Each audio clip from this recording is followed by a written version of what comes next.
Okay, the recording started.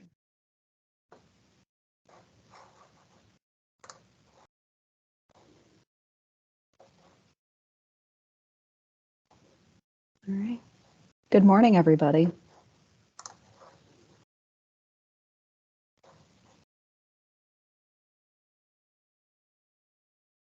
Just wait until the PowerPoint pops up and then we will get this show going.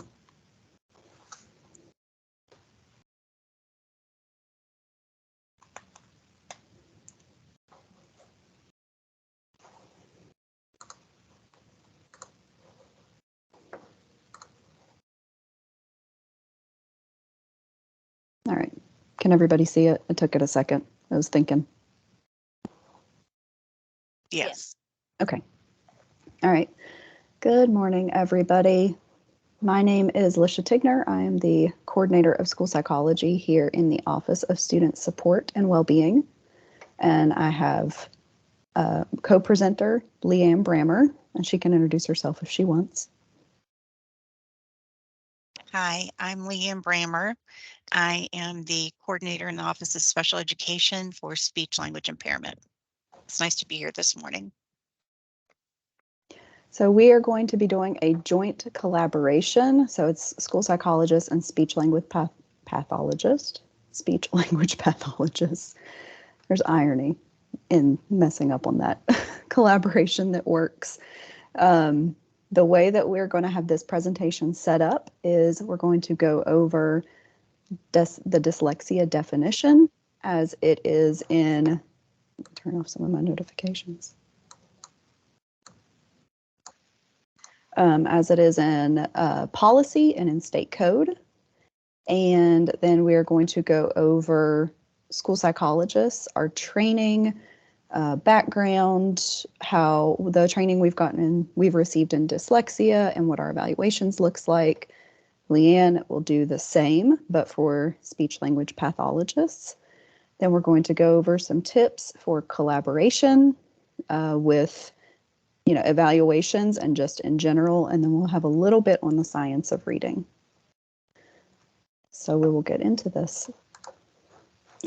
So this is just a financial disclosure. So we are, both Leanne and I are employed by the West Virginia Department of Education, and there are no other relevant financial disclosures.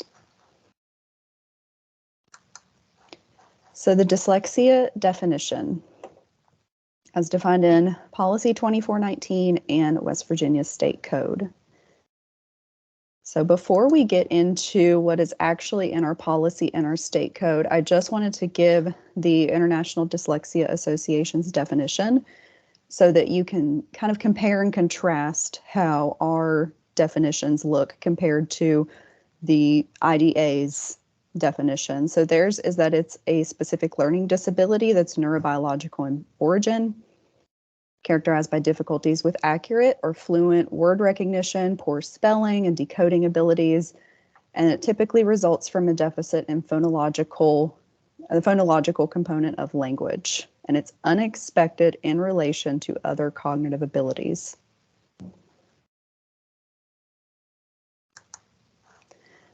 And so for 2419 and West Virginia Code 18-2010, this is our definition. So it is a disorder, and this is for specific learning disabilities. So it does cover both dyslexia and dyscalculia. So it's a disorder in one or more of the basic psychological processes involved in understanding or in using language, spoken or written, that may manifest itself in the imperfect ability to listen, think, speak, read, write, spell, or do mathematical calculation, including conditions such as perceptual disabilities, brain injury, minimal brain dysfunction, dyslexia, and developmental aphasia. So it is an umbrella category. Specific learning disabilities is an umbrella category. So it does include specifically dyslexia, which is outlined, and says that it is an alternative term used to refer to a pattern of learning difficulties, and it does go into problems with accurate or fluent word recognition, poor decoding, poor spelling abilities. So it does reflect the IDA's universally accepted definition of dyslexia. And this is with policy 2419 and in our code. So it does get more specific than IDA because we have to abide by our federal regulations under IDEA. A lot of acronyms today. So we cannot include visual or hearing or motor disabilities, intellectual disabilities, emotional disturbance, environmental, cultural, or economic disadvantage. And it must not be determined to be an SLD if the determining factor is any of the following. So limited English proficiency and then lack of appropriate instruction, and it goes into the specifics for that. We'll get into that a little bit more later in our presentation. So then we have a fun little umbrella. So, here's the specificity of a specific learning disability. So SLD is not necessarily dyslexia, but dyslexia falls under the umbrella of SLD. Same way with, there's the category of other health impairment. We typically think of that as ADHD, but it can include many other, it looks like we have a question. But it will include many other health impairments that can fall under OHI. And the PowerPoint, we haven't sent it out yet, but we will send it out after the presentation is over. So any questions about this overview of dyslexia before I go into school psychologists and our roles?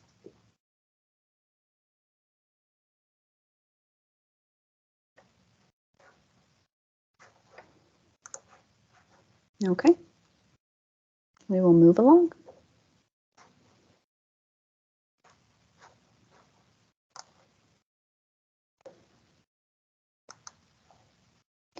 So I just wanted to give an overview of what school and what certification is required for school psychologists, because I know, at least for me, I've worked with SLPs forever, and I know that you guys have a master's degree and you have a license.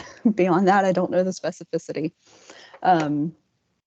So the requirements for a school psychologist, we have to have either a specialist or a doctoral degree. So a specialist degree is 60 semester hours, and that's considered the entry-level degree to obtain our state credentials. And then the doctoral degree is 90 semester hours. So the biggest difference is if you want to work in private practice, if you want to work in hospitals or in a clinic setting, majority of the time, which it varies state by state, majority of the time you're going to need a doctoral degree. I'm going to go into my notifications because I keep getting emails.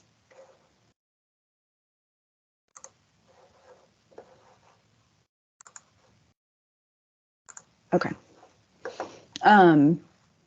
So on top of that, on top of our 60 semester hours, typically this includes a master's degree and then an education specialist degree. At least for me, the master's was 36 hours. The EDS was 45, I think. There is a move to go to an EDS that is just, I think, 75 hours and no master's. It won't show master's degree, it just shows the EDS, which is just, a weird little thing that's happening that I didn't know about until recently. We also must have a supervised practicum experience during our, before we go on to internship. So typically our program is 3 years, 2 years packed full-time with coursework that goes fall, spring, and summer. And so all of those hours shoved into 2 years. And then we go on to a 1,200-hour internship. And that is at least 600 of those hours have to be in a school setting. Most of us just go into the school setting for those 1,200 hours. We must defend a thesis or a program evaluation, and then we have to pass the school psychology praxis. And then I just listed, these are our NASP practice model domains. So these are all the areas that are hit on whenever we're in training. So database decision-making, mental and behavioral health interventions, school-wide practices, equitable practices, research, legal, ethical, and professional practice.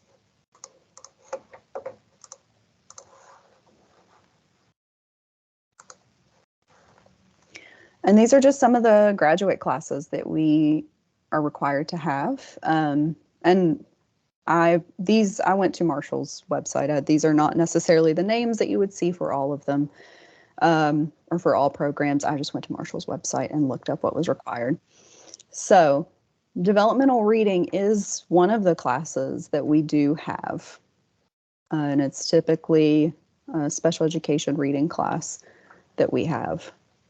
And then MTSS, prevention, a lot of stats, child development, biological basis of behavior.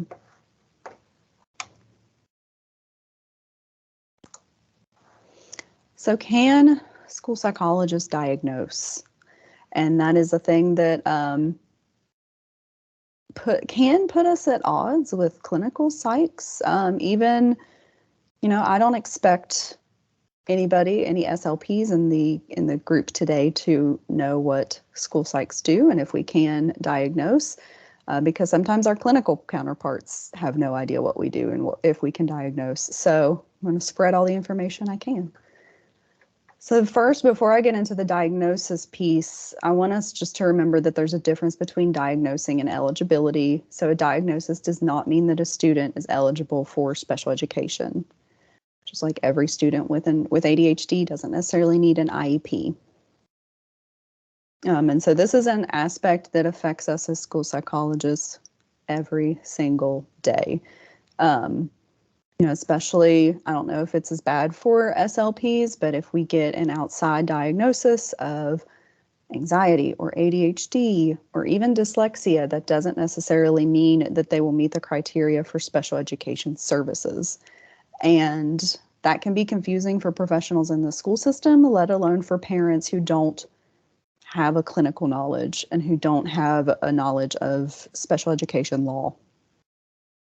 So the main part of our job is to provide assessment results and determine if a student meets eligibility. So the answer to this question is that yes, we can diagnose with restrictions. So unlike SLPs, I think, Leanne can correct me, when we graduate with a specialist level degree, it does not automatically give us the option to work in a clinical or a hospital setting. When we graduate, we can just work in the school setting, and that is it. For us to be able to, at least in West Virginia, and this is different for every single state, for us to be able to work in a clinic or hospital setting, we would either have to be supervised by a psychologist who's already licensed, or we would have to obtain what's called a level 2 license, which takes 4 years of additional supervision. And we would also have to take the EPPP, which is the National Clinical Psychology exam.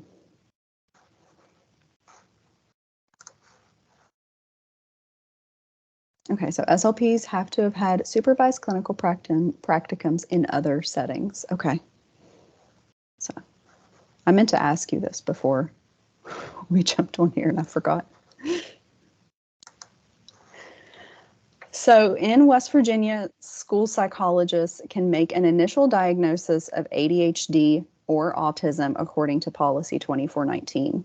So this is fairly common throughout the country. And what this means is that we do not have to have a diagnosis of ADHD or autism from an outside clinical psychologist or medical provider before we can say that it's ADHD or autism. We can give that diagnosis in the school system. Also, which I know is similar to SLP, so we do, in order to bill Medicaid, we do have to add either a DSM or ICD diagnosis in our report. So many school psychologists choose to add this to every report just in case it becomes billable. So I got into the habit of putting in a diagnosis at the end of my reports with almost every report that I did, because I didn't do my own Medicaid billing. We had somebody else who did that. So again, a diagnosis in our reports doesn't equal eligibility. So this is incredibly rare that school psychologists have the ability to do this. I honestly have looked into it, and I do not know that there's any other state where they add diagnosis codes into their reports, because the general idea is that we're not supposed to be diagnosing. We're supposed to use our information to help determine eligibility. I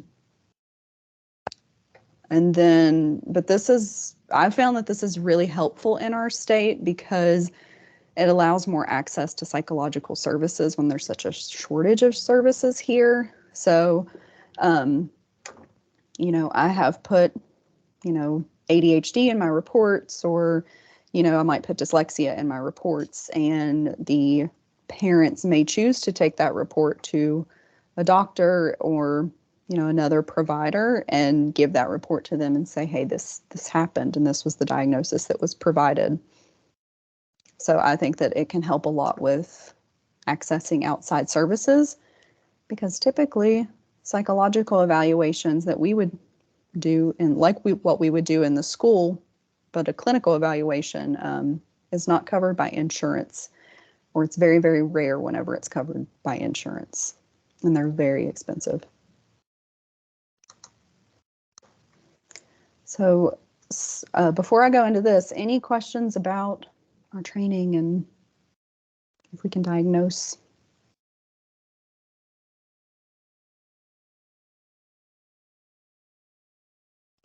Okay, moving along. So psychoeducational evaluations. So this is just going to be an overview of what would go into our evaluations. So, 2419 and IDEA, we must evaluate a student in all areas related to a suspected exceptionality, just suspected.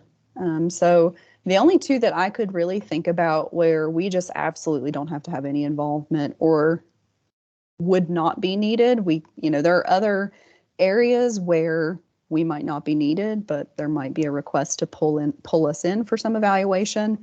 But that was speech and language impairment and orthopedic impairment were the only two that I could think of where we don't need to be involved, and we would probably never be requested to be involved. The components of our evaluation can include any of the following. You all have probably been in enough meetings that you know this. So we've got social emotional, adaptive, behavior, cognitive or IQ, academic performance, and visual motor abilities. So I think that usually gets lumped in more as an OT thing, but the majority of us have been, not that we could give an OT evaluation at all, but we do evaluate visual motor abilities when we have a suspicion that there might be an issue.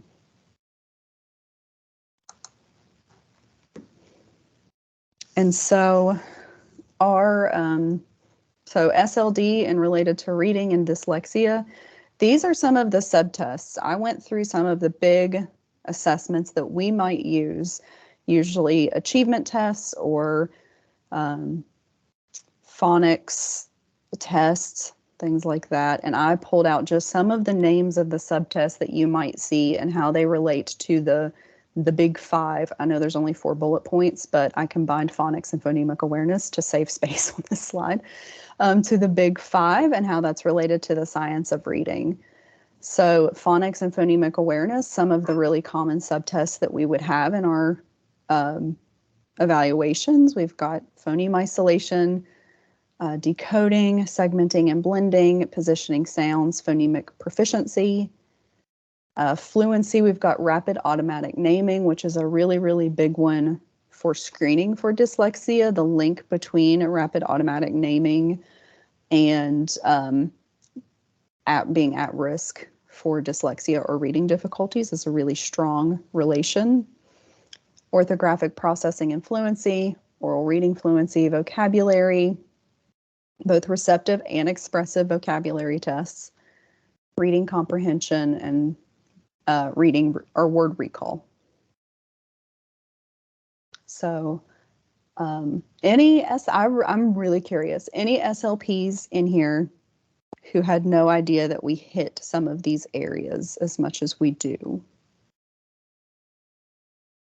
Me, I had no idea. Especially when you guys talk about phonemic awareness. I just didn't have any idea that you did that kind of thing.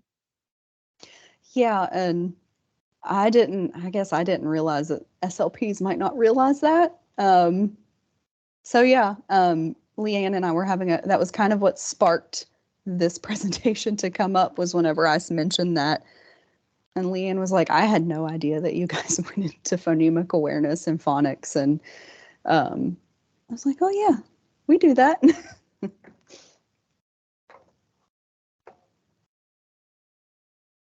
So the components of a dyslexia or an SLD evaluation for us, so typically whenever we are evaluating, we are not just looking at one single area. So we might be looking at SLD or intellectual disability, like those might be on the table, or SLD, intellectual disability, and OHI. Maybe there's, the ADHD versus SLD is just like a constant nitpicking determination for us to figure out which one is which, because they can overlap in how they present so much. So we might do a cognitive, the IQ test. So we don't necessarily have to conduct that unless there's a concern about intellectual disability, but a lot of school psychs like to do it regardless, because they might want to use our pattern of strengths and weaknesses model to determine a specific learning disability, or they might want to be very, very cautious and make sure that they're ruling out an intellectual disability. The achievement will definitely look at the big 5 areas with a focus on the phonological and phonemic awareness, rapid automatic naming, phonological memory, word identification, and fluency based on age. There'll be the classroom observation, parent and teacher interview, and then a review of the Tier 2 and Tier 3 intervention data. So that's a really, really big piece for us, is reviewing, have they had significant intervention? A big thing with any SLD, but specifically dyslexia, is that I liken it to blood pressure. Just because your blood pressure is a little bit high and at the at-risk range doesn't immediately mean that we need like full-on medical or medication intervention. There are some things that we can do, interventions at that at-risk range, to lower our blood pressure. We can change our eating, we can, exercise more, things like that. And dyslexia is very similar. So whenever you're labeled at risk, it doesn't necessarily mean that you have dyslexia or that a kid has dyslexia. There are a lot of early interventions at Tier 2 and Tier 3 that can remediate the deficits, and it never becomes a disabling condition. But if it continues on, which is what we see with the intervention data and why we use that, that's whenever, it gets to a point and we say, okay, like this has become a disabling condition. The remediation and the intervention isn't working, so now we need to, look at special education and get those, bring out the big guns, I guess.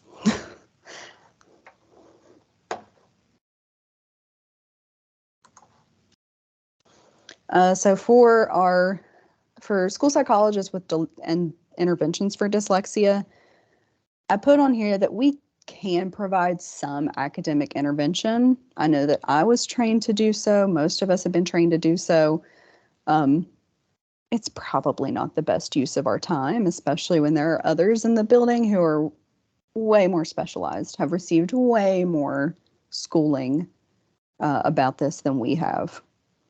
Now, where we do come in is those social emotional interventions, because dyslexia and all SLDs, whether it's dyscalculia, dysgraphia, developmental aphasia. They're linked to higher rates of anxiety, anger, low self-esteem, depression, and social problems. So that's where we can really come in and help, because we are trained to provide interventions through individual and group therapy and behavior intervention plans. So this, I would say, is probably the best use of our time in actual interventions with a student who might be dyslexic. All right, so any questions on school psychologists' evaluations and interventions before Leanne takes over?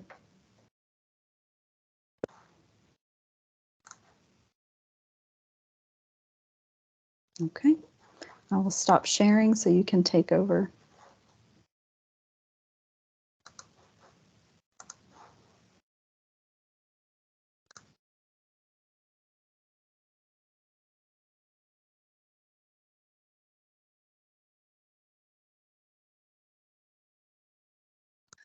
Okay. I'm hoping that as we go through these slides for speech language pathologists, you'll see that we tried to correlate them to the slides that Lisha did for psychologists. She wasn't kidding when she said we were having a discussion about, doing the SLD eligibility, and how um, it would be nice if the SLPs and the psychs could collaborate on this. And in a lot of cases, I'm sure you are. What we're going to be doing this morning is talking about the similarities that we have between the two professions and the similarities of what we can bring to the table, and then trying to figure out how to best use all of our time when it comes to doing these comprehensive evaluations. For speech language pathologists, these are minimum requirements for schooling. Most of the programs in our state have over 60 hours or more at the graduate level, and most of our SLPs graduate with at least a master's plus 15. Um, and we have to have supervised clinical experience of 400 clock hours and certification by the Department of Ed. Many of you work with SLPs who are also ASHA certified, and that means that they have their national certification through the American Speech Language and Hearing Association, and you'll hear that referred to as their Cs. That's the Certificate of Clinical Competence, and from that, um, you have no less than 36 weeks of full-time professional experience. You pass the praxis examination, and you also have to pass the praxis to be certified by the WVDE. Maintenance of the Cs involves 30 hours of professional development every 3 years, including 1 hour of ethics and 1 hour in cultural diversity and competency. Our service domains include collaboration, counseling, prevention, wellness, screening, assessment, treatment, modalities, technology and instrumentation, and population and systems.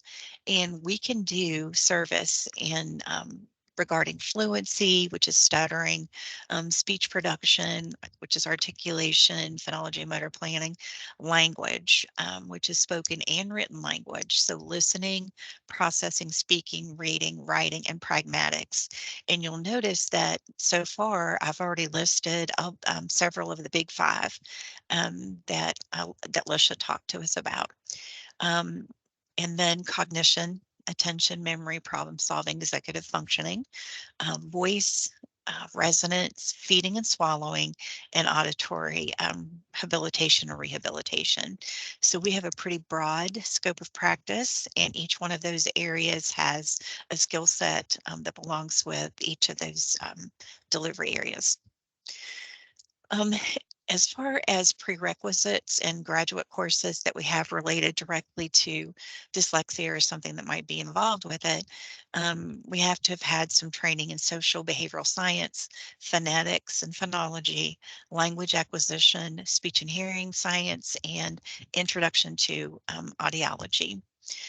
Um, as far as graduate courses, we have principles of intervention, audiological foundations, evidence-based practices, diagnostics, speech sound disorders, developmental language disorders, and then advanced language disorders, neurology, and reading and writing as an elective.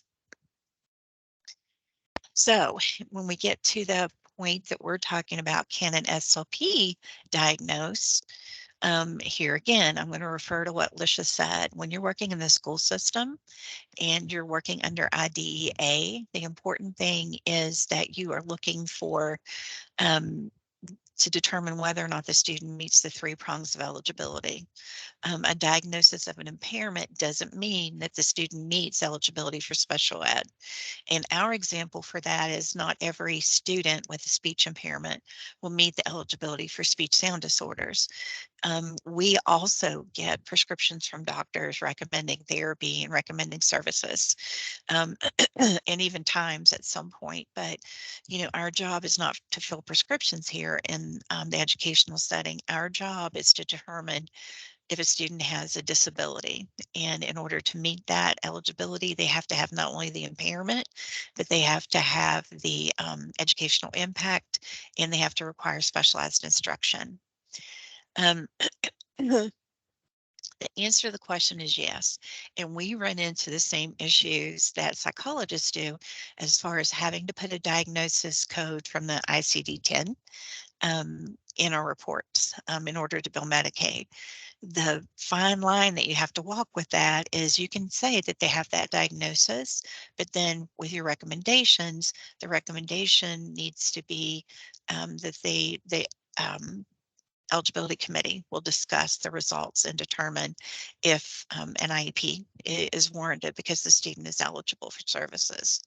Um, when we graduate with a master's, we can automatically work in the school setting if we had school setting practicums, which most universities try now to make sure that people obtain experience in the clinical setting and the educational setting.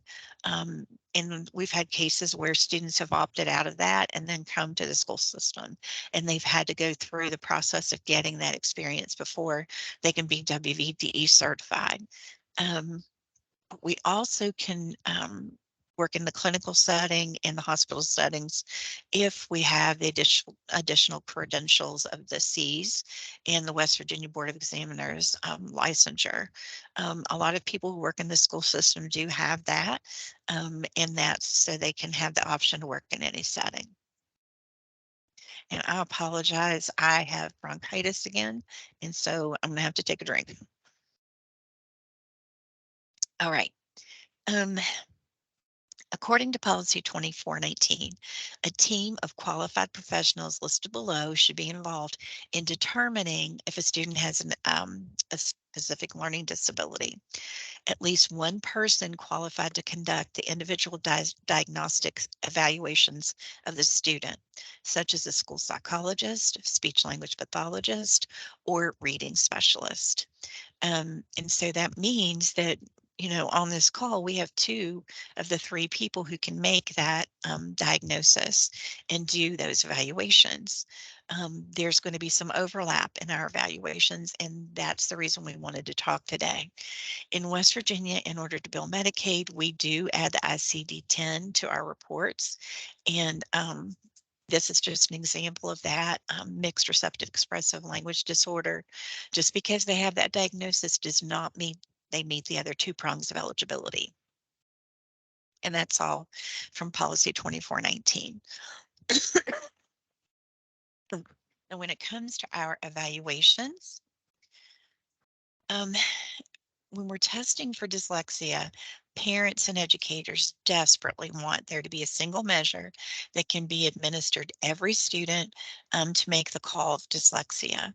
And the legislature tried to do that this spring, because they are very interested in the achievement of our students. And you're going to be hearing more about that. Um, and it's also part of our initiative here at the Department of Ed. But there is not one measure that can be used. Our job would be so much easier if everything did have a black and white answer.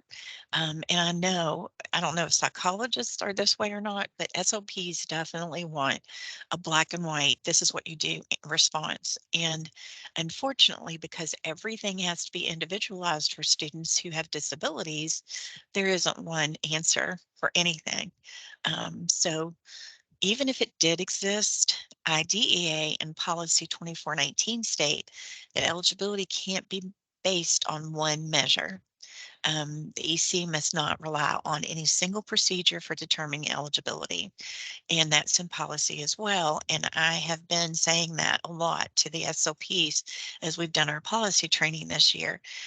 We've moved to making sure that we're doing a comprehensive evaluation, but I think as we move forward in this presentation, you're going to see that a lot of the things that you've started doing for that comprehensive evaluation are going to be exactly what you need to do these evaluations. Typically, SLPs work on a team as part of the multidisciplinary team, and they will evaluate students who have a suspected learning disability. We are critical in making the differential diagnosis because we can evaluate all language domains: listening, speaking, reading, and writing. These are just a couple of the tests that can be used by people in our um, discipline. And just remember too, SLPs, that you do not have to use a standardized test to do a comprehensive evaluation. The language evaluations can be done through a variety of other methods we're going to look at, but our tests have proven not to be as specific and as sensitive as we thought they were. So we're very careful on relying only on test scores. And that's the reason as you sit on IEP meetings, you'll realize that we're not using the 78 score anymore. And that was the reason for that. And I just wanted to point out on that last slide, because I hadn't looked at that yet, or Sure. but a lot of school psychologists are familiar with the majority of what you've listed out there. I know the one that I always went to was the CTOP 2. That was the one that I had, but I know that I had used the self a couple times, and I'm a little bit familiar with the owls. So um, a lot of school psychs have seen these, if not used these. I think the CTOP is probably the most common for us to use. So especially Great. with how your policy has been changing, definitely something to start discussing with your school psychs, because you might, just to make sure you're not doing the same assessment twice. Absolutely. And I'm not sure how it got left off here because I remember typing it in, but we also use the TILS. The TILS is a good evaluation for trying to determine if a student has language learning literacy issue. Um, so some informal measures for potentially affected areas and underlying skills could include phonological awareness, decoding, word recognition, word automaticity. And as you're looking at these, you can see that some of these are in red. And the reason they're in red is these are some of the very things that are the ones that are in red are ones that can be used by the psychologist as well. Someone has their mic unmuted. If you could please mute, we'd appreciate it. We don't want to eavesdrop on your conversation. Thank I, you. I grabbed them and Oh, muted you them. did. Okay, thank you. But these are tests that psychologists can give as well. And so this is a great time for you to be thinking about talking with your school psychologist and collaborating with your school SLP psychologists to make sure, as Lisha just said, that you're not duplicating your efforts and spending more time doing the same evaluations. And Uh, I want to say that I think all of those actually could be in red. okay. Working memory is a really big one for us, especially whenever we are looking at ADHD. This is ADHD kiddos. Mm. Working memory is just the struggle bus for them.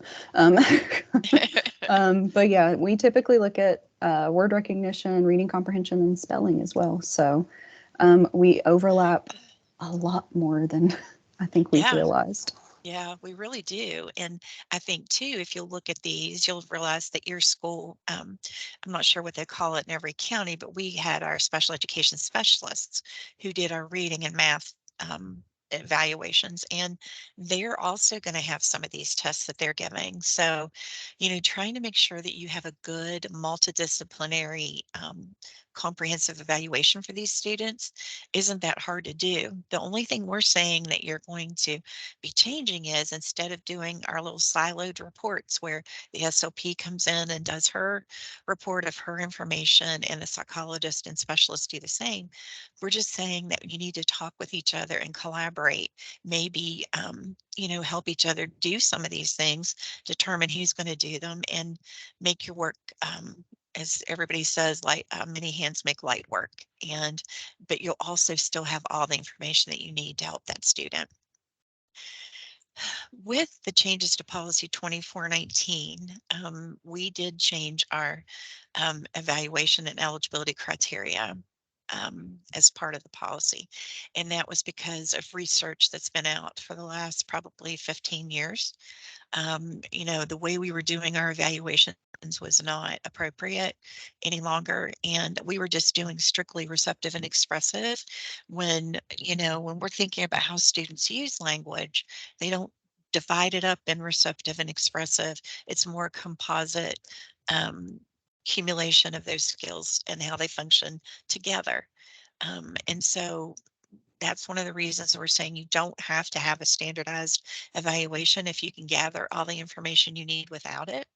But some of the pieces of your evaluation might include the following: observation in the classroom. There is a required observation for any SLD. Um, um, Eligibility, and the psychologists typically do that.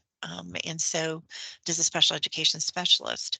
I'm also recommending that the SLP do that as well, because what you're going to be looking at when you go in that classroom is going to be something completely different, perhaps, from what the psychologist or the specialist will be observing. Because what you're going to be observing is, after looking at all the information that you've gathered through your interviews and looking at all the work samples and that kind of thing, is exactly what the teacher has said they think the problem is with the student. And that's what you need to write your goal if the student is eligible. So, doing that observation is extremely important. They can do a standardized language evaluation and use the composite score if the diagnostic accuracy is 80% or above. They might be doing a standardized articulation test. They're also going to be looking at work samples.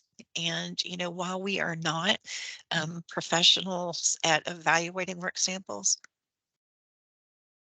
we have a teacher who is, and that teacher can really provide a lot of good information as far as the strengths and weaknesses the student has, and whether or not that work sample is indicative of age level work, and work that their other peers are doing.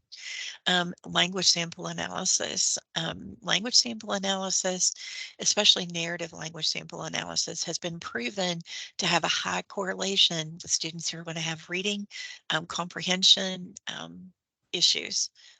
Because they have to listen to a narrative and then provide information back about the narrative. Those language samples also look at speech intelligibility and the information the student can use, whether they're using complex sentences. And that's all important information for us to know, because when it comes to really kind of fine tuning the SLP's role with dyslexia, we're going to be working with the speech sounds and with language. And so that's going to be important information to have. And the written language sample analysis, WVU through the SALT lab. For the psychologist, the SALT lab is a speech acquisition and oh my goodness, I can't remember the name of it. Speech disorder acquisition and language. Oh my word, that's horrible. I didn't look it up because I always know it. Anyway, it's a lab that we set up at WVU and fund, and they will do our language sample analysis transcriptions for us. I'm sure you've been on meetings, in-depth meetings, where one has been requested. On the new forms that will be going out at some point, the new process forms, there is a place to just check the auditory sample for the language sample analysis. But WVU can also do written language sample analysis. So they can take those written work samples and do an analysis on them as well. And that's wonderful information. That is authentic information about how the student's functioning. Criterion reference tests provide a lot of information. Interviews. I noticed that psychologists will be doing interviews as well, and that's a great way to share the responsibility and share the workload. You know, if you guys talk about the questions that are going to be asked, and just maybe combine your list, then one person can just take care of doing the interviews, and then share the information. Same thing for the case histories, and you can also do informal assessments for any of these things, like the rapid automatic naming, and those kinds of things, and anything else that you find is a weakness. Stimulability for speech sounds using the Mesio probe, percentage of consonants correct, intelligibility and context skills, all of those have important information that you can use. I'm sorry, I skipped over dynamic assessment, but dynamic assessment is a really powerful tool to use during these evaluations. It's the test, teach, retest model, and we're starting to use that this year. And after you've given either a formal or informal test, you can use that model to go back and teach the student the skill. Now, of course, you're going to do your standardized testing first and get that score, but this gives you a lot of information if you can go back and teach the student that skill that they missed on the test, and then retest them again and see if how long it takes them to learn it, how modifiable they are. If they can learn it quickly once you give it to them in a different way, then that shows that it wasn't um, a disability as much as it was maybe a delay, lack of exposure, the way the question was worded, something like that. But instead of getting a static view of what the student can do during that testing session that you have, coming back or doing something else, and then trying to do some more dynamic assessment with that, the test questions that they missed can be extremely helpful in providing some really good information for the eligibility committee. And then we should also be reviewing tier 2 and tier 3 evaluation data. That could be a discussion that the two disciplines could have together as you look through it together. It's really important information to consider. These are some more, there's where I added the TILs. This is just a list of, the article was about 15 dyslexia tests, but related to the big five. And, the big five come from the science of reading. You're going to be hearing about the science of reading moving forward, and it's already on our website. It's part of our initiative. But these tests, are in a lot of test batteries around the state. And maybe some, like the word cog reading mastery, that's not something an SLP is maybe going to give. But man, that information that the specialist gets from that test could be really helpful for you.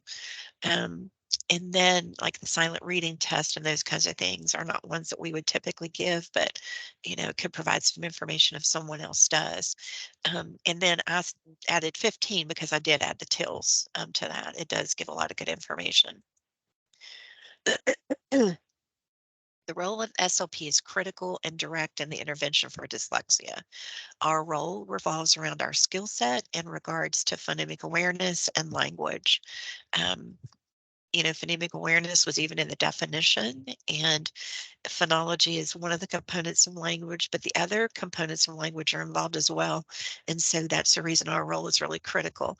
While we're talking about assessment here, and Lisha said that intervention is not something that you guys typically do because you're busy doing the evaluation. It's not a good use of your time. That we are going to be more involved in those dyslexia interventions and finding out exactly what the issue is for each student through your comprehensive evaluation is going to be very powerful. Okay, now we're going to talk about collaboration between SLPs and school psychs. And Lisha, I think this is you. Do you want me to stop presenting, or do you want me to just move through this section? Actually, it's saying that I can take control. Oh, okay, great. So I'll stop. Oh, it went away. I think you did it too fast. Oh, okay. Sorry. I think you still have to share. I have to give control. There, I see. requested it. Okay, allow.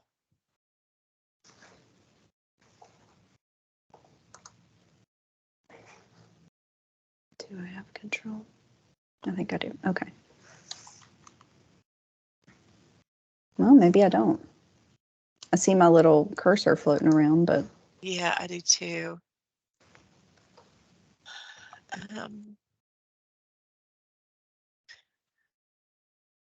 Here, I'll just stop. I'll stop control because I think I've got a lag. Okay.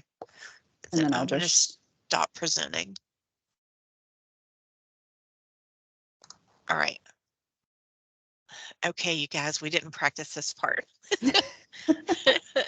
And Kim, thank you so much. That's what SALT is. You know what I was thinking about was the salad lab. That's the reason it wasn't coming out. We call it the salad lab, the speech acquisition language, the speech and language acquisition disorders lab. Okay, thank you, Kim. All right, so collaborations between SLPs and SPs, just to make it more confusing, more acronyms. So the overlap, as we've talked about already, so there's a big overlap in the professions, and I think a lot more than we've even realized outside of just the assessments that we may do. So we overlap with prevention, assessment, intervention, program design, data analysis and collection, advocacy. We serve a range of disorders. We provide culturally competent assessment and services, and then good old special education compliance looms over us all.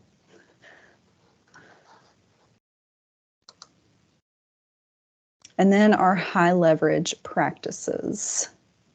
So we have our high leverage practices that are effective in improving student outcomes, used frequently by teachers, broadly applicable across content areas, and fundamental to effective teaching. So these are practices that are applicable to related service providers. And once you get the PowerPoint, there is a link there. And Leanne, do you have any other comments you want to make on this one?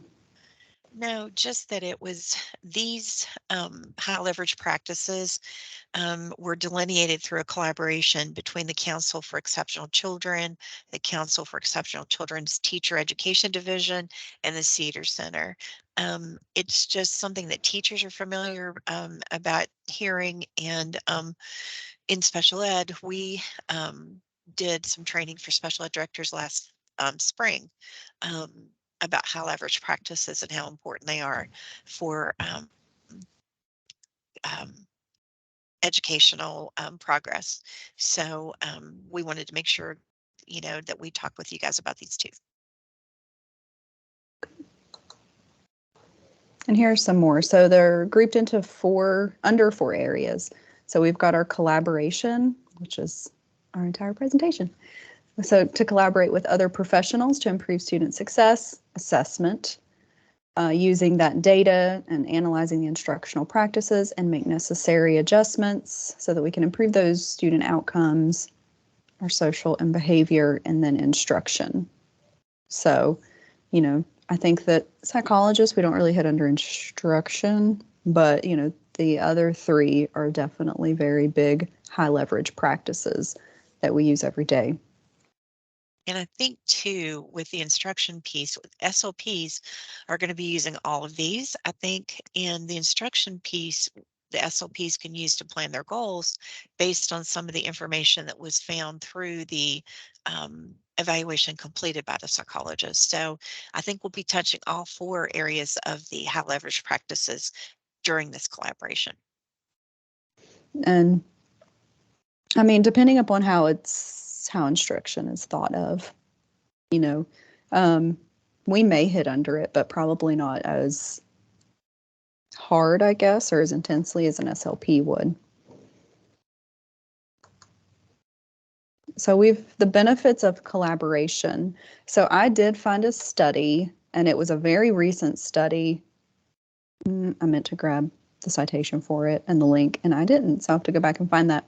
I think it was 2021, 2022, that was discussing that increased collaboration between SLPs and school psychologists was linked to increased job satisfaction.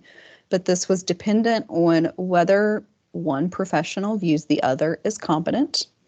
Another reason just for us that we wanted to collaborate on this presentation is because as dyslexia has become more of a hot topic in education, I think Leanne and I both have received concerned calls or emails from, I've had school psychologists who are saying the SLPs are diagnosing dyslexia and talking about dyslexia. Can they do that? And then Leanne has received, the vice versa of SLPs being concerned, can psychs be talking about and diagnosing dyslexia? So a lot of what this came from, this presentation came from, was wanting to make sure that we understood each other's competencies in this area.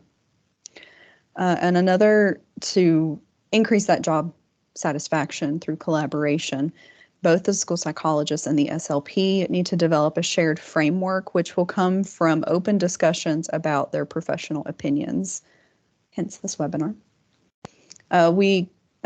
Benefits of collaboration, we create joint responsibility for outcomes. So we're trying to break down those silos that can easily happen between school psychologists and SLPs. And it allows us to help teachers understand the connection between language, emotions, and cognition. One of my previous positions was I was a behavior specialist for Head Start, and I worked traveled around and consulted in 11 different counties.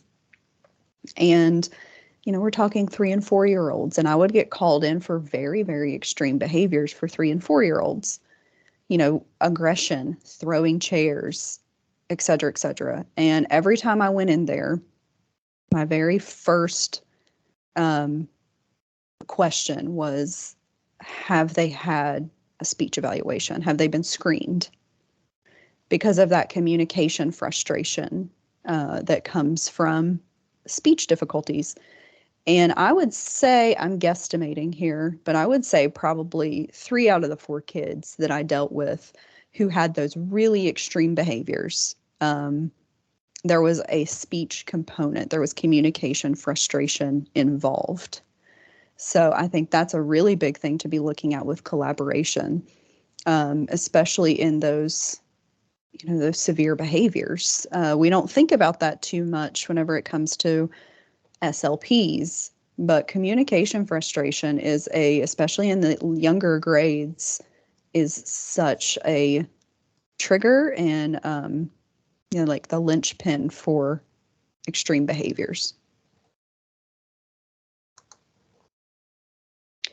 And when school psychs have a good grasp of language development and indicators of language impairment, and ensures that referrals to SLPs are appropriate and done in a timely manner. So if we don't know, the indicators whenever we're assessing a student, if we don't know those indicators, then we don't know when to refer. Or maybe we're overly concerned and maybe we're, adding additional referrals for testing unnecessarily because we don't know those indicators. And the same goes for, SLPs who might be evaluating a student for speech only. If you don't know the markers of dyslexia or emotional disturbance or maybe ADHD, you're not going to know to bring us in for additional testing, which could cause a delay in services for our students. And that's where we get into those outcomes. And it just creates a more comprehensive evaluation and reduces the number of duplicated area tests, which measure the same skills. We both don't need, if we're both involved in a SLD evaluation, if you guys have already done a CTOP 2, I don't need to do a CTOP. Might need to see your scores, might request that you share that with me because it's part of what I need to review for my part of the evaluation, but we don't need to do double duty on that. And that helps both us reduce the time that we have spent, and also helps our students from not being tested to death.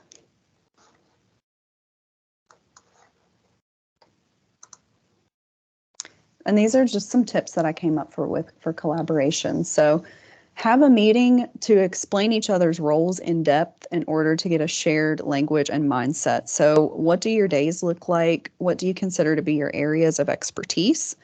I know that I'm like my area of expertise that, I mean, a few people know about, psychs probably know about, is that I'm one of, if not the only, school psychologist in the state that specializes in deaf and hard of hearing students and assessment with them. What do your evaluations look like for different referral questions? Like, what would you piece together? For psychs or SLPs may want to know, like, when do you actually, which was actually a question in the chat if you go through, like, when do you screen for anxiety and ADHD? What does that look like? What does therapy look for each of you? Because we both do direct service and psychs depending upon kind of our role in each individual county. Some psychs do more direct service than others, and that really depends upon our ratio. We school psychologists do not have caseload max. That's not in any of our code. Our recommendation is 1 to 500, and that's both a mix of gen ed and special ed students. And I think we're sitting around 1 to 1,800 for the state. That's the state average. So the role for school psychologists looks very different depending upon the school, even, between schools in the same districts, and between different districts. And then, are there any industry-specific terms that may have a different meaning for each of you? Or are there concepts that have the same meaning but maybe have a different term? That way we're on the same page. And share a growth mindset for each other. So especially whenever it comes to reading disabilities and dyslexia, we both have specific skill sets that we're going to use to support that student. If we have a kid who has already been made eligible, and for SLD, specifically with dyslexia, SLPs, you're going to work more with that direct intervention more than likely than I am. The direct intervention or the direct service that I would provide for that student might be if they've got anxiety related to the dyslexia, test anxiety, generalized anxiety. Some kids with dyslexia, it even looks like inattention, and they can show symptoms that are ADHD-like. And review each other's assessment components. Are there any areas being assessed by both parties, and can we reduce the overlap by sharing our results? And based on our own results, can we provide information that might help individualize recommendations and supports for our colleagues?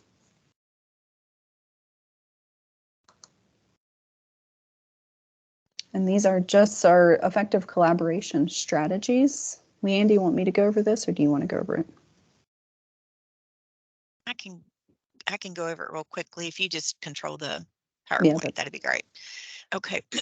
So for this, one of the biggest things when you try to collaborate with somebody is respecting each other's role and giving a little bit of role release of your own.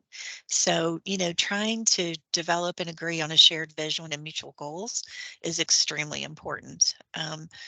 It's easy to get into routine where you are used to your way of doing things, and trying to come up with a way to collaborate, it sometimes can be difficult.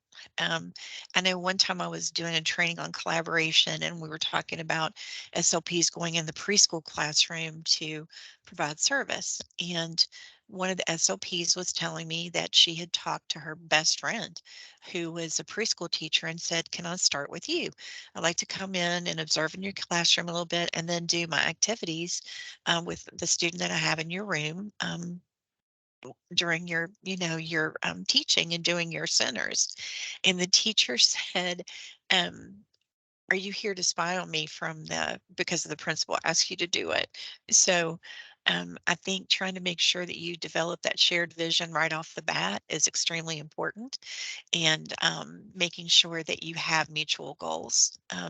Fostering a sense of community is something that you can do, and none of us are in a position where we'd be worried about that, but about somebody spying on you. But it's just the fact that that even entered somebody's mind, and it kind of showed that maybe the foundation there was not maybe as strong as it needed to be. So, establishing group norms and expectations is extremely important, and then resolving conflicts through dialogue, active listening, and sharing.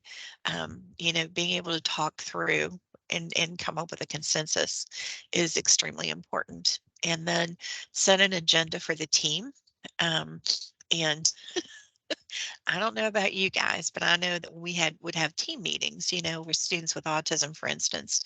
If we didn't have an agenda, it was easy to go down a rabbit hole very quickly and not be on topic of what we really needed to discuss, and then spend 4 hours in a team meeting that would have taken 1.5. So having an agenda is always a good idea, and then choosing roles for the team members. We're talking about just you two right now, but you might involve your specialist in the discussion as well, your special education specialist, because of the reading testing that she's going to be doing. So, and you might involve the teacher in some of the discussions, because as you've gathered all of your information, you might have some additional questions for the teachers.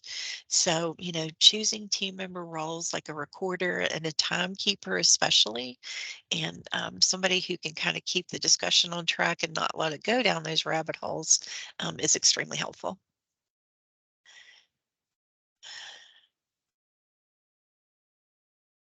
Okay. Well, that was very good information. Sorry, I got distracted. I'm trying to simultaneously, while this meeting is going on, I'm trying to make sure that I have an evaluation link for the school psychologist to get their CEUs. No worries. So we've got suggested team rules. So these are always something to keep in mind. So having an agenda, starting and finishing on time so that we can respect each other's time, staying on topic, giving everyone a chance to be heard, listen, listen, listen, be open-minded, develop consensus, and agree to disagree. And setting up rules for some meetings may seem, I think maybe a little silly, or people might dismiss it, but it really is good practice, because even if, it's just really simple, like we just want to make sure that these are the rules. I can see this being really good for some contentious IEP meetings, and everybody agrees to these rules, can help really set the stage for an evaluation to go much smoother, or for a meeting to go much smoother.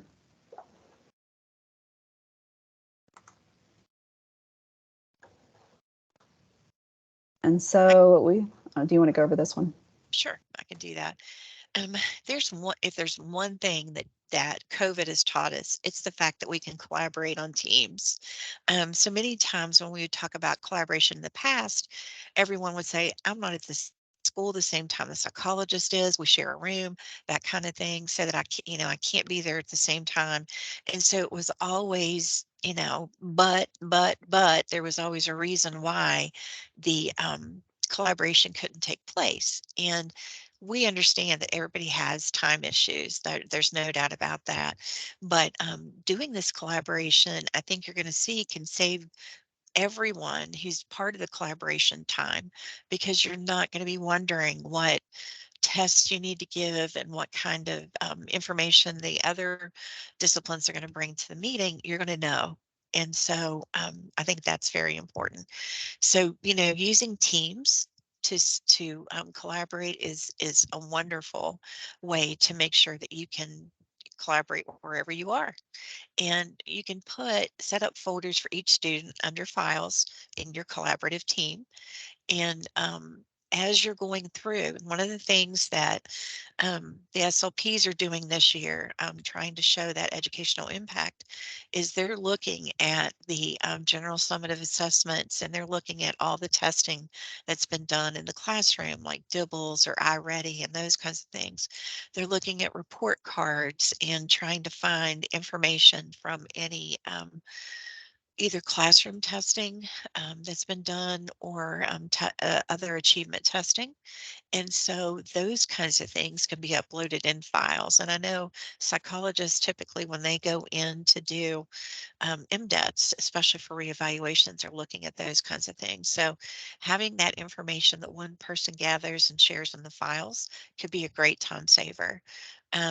And then just be careful about when you're sharing the files, who you share them with.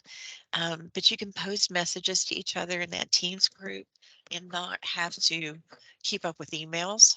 I hate to get 50 emails about one topic from, one person, and I'm searching all their emails, and, there's a question on each email that could easily be done in a Teams group. And then it's available for your phones and for iPads, for your computers. Mark Moore, those of you who have been around for a while maybe may have heard of him or been in some of his trainings, but he is infamous around here.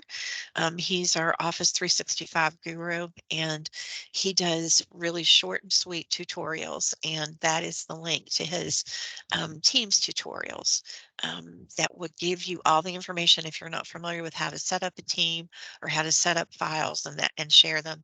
It's all there available for you. But just think about the possibilities, the information that you could share. You're not working on the same report. A lot of times when we're talking with SLPs, we're talking about collaborative reports, let's say for assistive technology and AAC, augmentative and alternative communication.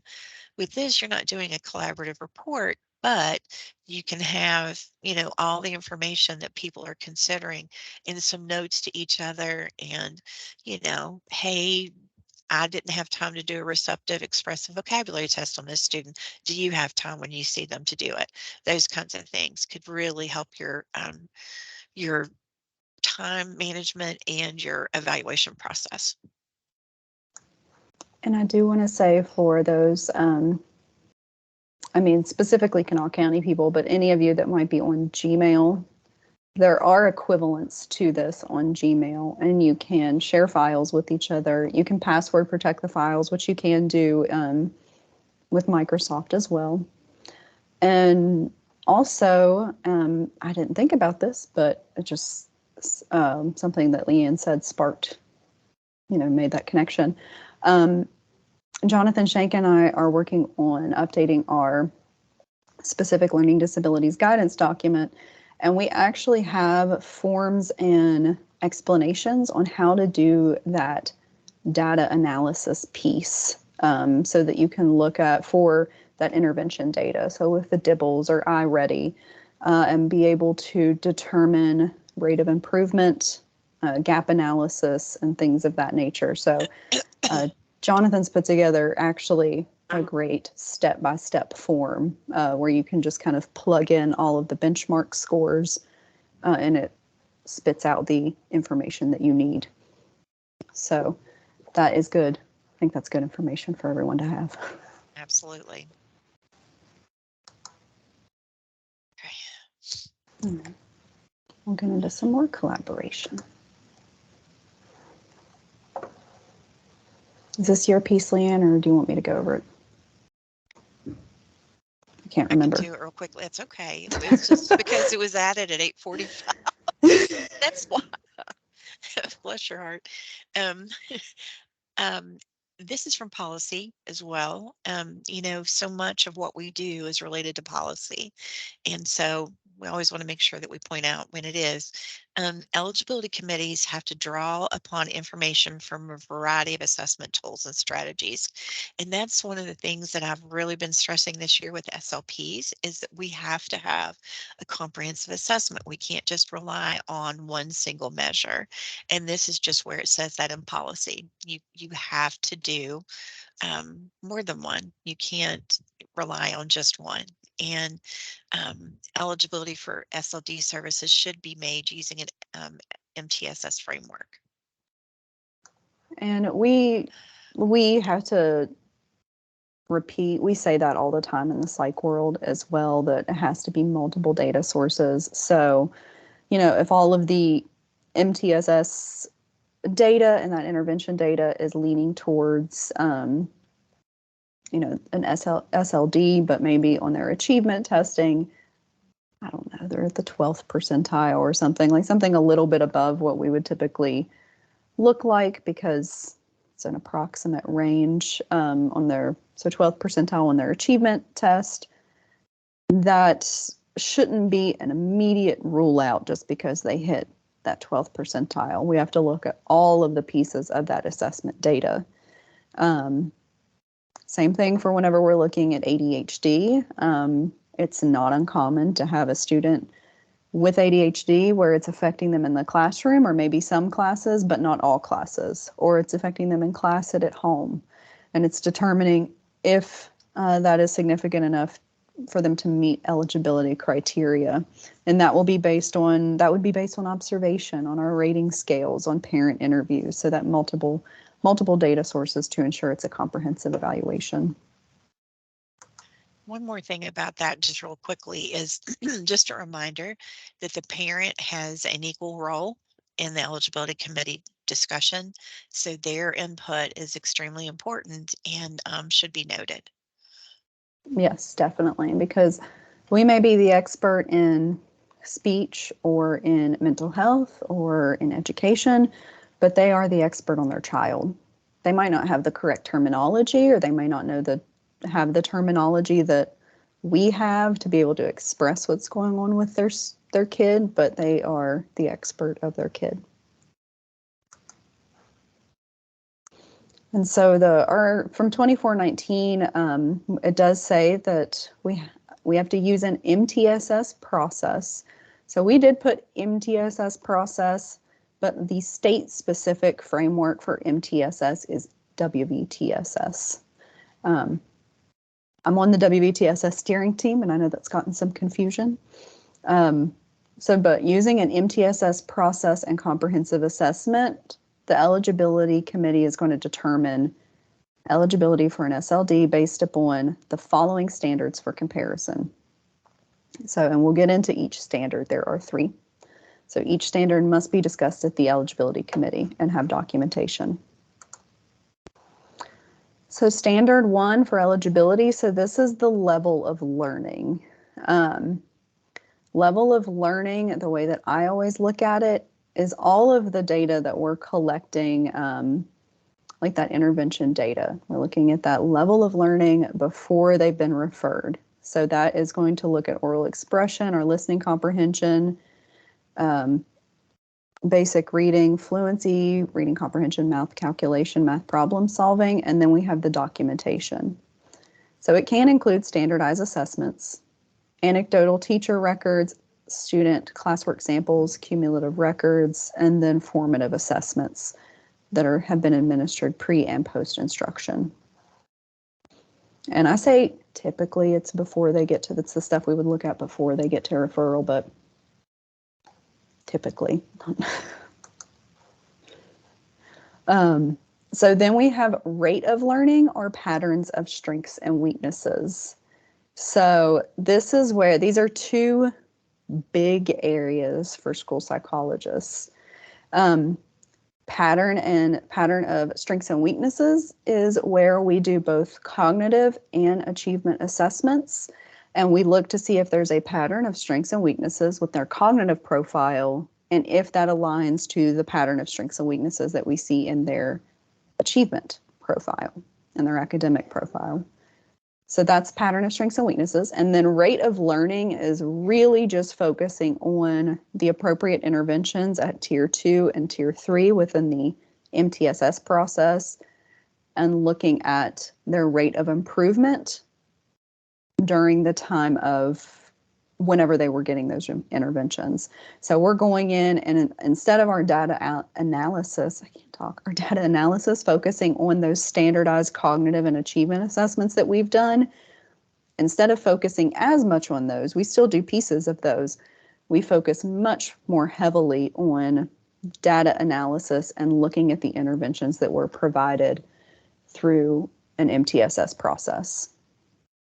So whenever we're identifying a student with SLD, we must determine an insufficient rate of learning or a pattern of strengths and weaknesses in their cognitive and academic abilities. So you have to look at that level of learning and that unexpected underachievement. We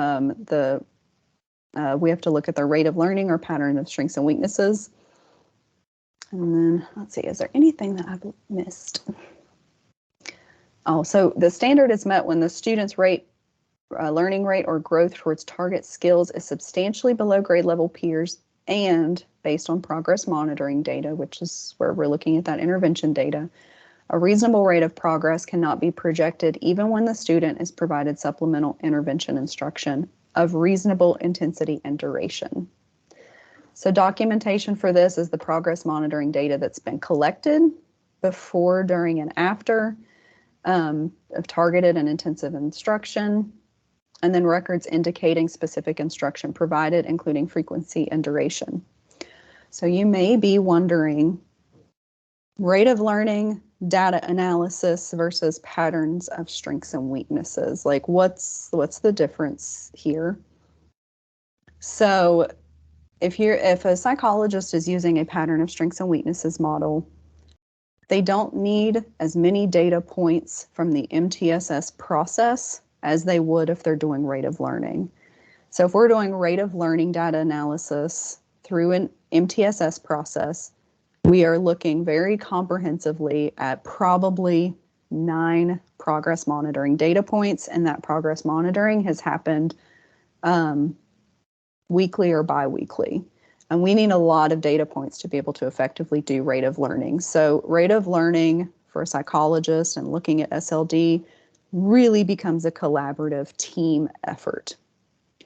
Pattern of strengths and weaknesses, while we do need benchmark and progress monitoring data, we don't need as many data points because a lot of the emphasis is going on determining if there's this pattern of strengths and weaknesses in their cognitive profile and does that match to their achievement profile. And we can use these interchangeably. We do not have to, since it's in 2419, can be used interchangeably. We do not have to just use one or the other. We just have to make sure that they're used appropriately. Now, rate of learning is really where SLPs and school psychologists could overlap because it doesn't matter who's doing the data analysis, just as long as the data analysis is being done and we're coming together and we're determining were the interventions appropriate and of appropriate duration and intensity.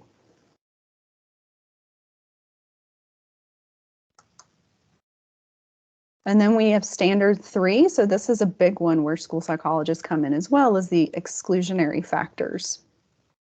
So the eligibility committee may determine that SLD eligibility is the assurance that the student's underachievement is not primarily the result of the following.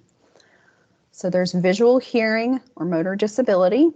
This is typically why we do a vision and hearing screener, or we make sure that that's been done in the past year just to rule that out before we get to eligibility.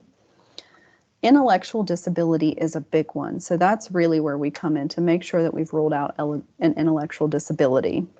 So an intellectual disability is determined if a student has an IQ of 70 or below within the standard error of measurement for the assessment being used. So sometimes that can go up to like 73-ish, but around 73-ish or below, And they also have significant difficulties with their adaptive skills. So that's the skills of daily living. And the cognitive piece of that, if there is intellectual disability being assumed at all or being suspected, that's where we really come in and we can do that cognitive assessment and either rule in or rule out if that's a possibility. Emotional disorder, we can do all the rating scales and the interviews for those emotional disorders. Again, where we would come in.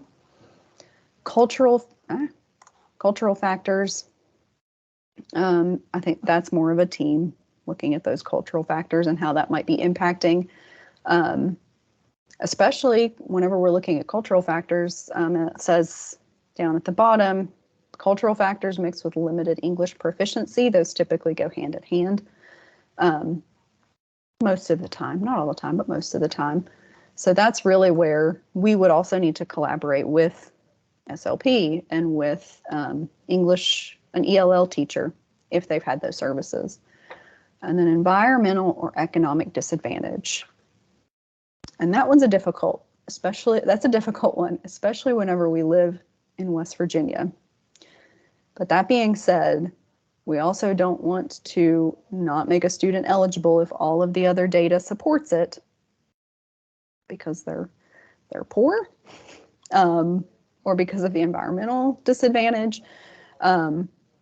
So that one is always take it with a grain of salt. And I don't think that I've ever been in an ineligibility, not to say that it can't happen, where that became the primary reason. And that's another thing to think about. Is it the primary reason that the student's not achieving? So you can have a student where the SLD is the primary reason that they're underachieving, but they have an economic disadvantage, but they have an emotional disorder. And so these get really, really sticky, especially because we know that there's a very high comorbidity rate between anxiety and depression and students who have SLD, and trying to tease apart what is the primary reason. And focusing on the word primary is a big piece of this. The same goes whenever we're looking at lack of instruction or attendance issues. Is it the primary reason that the student is underachieving? And so the documentation for that will be formal educational, cognitive, or medical evaluation reports, formative assessment and progress monitoring data, and functional academic and or behavior assessments.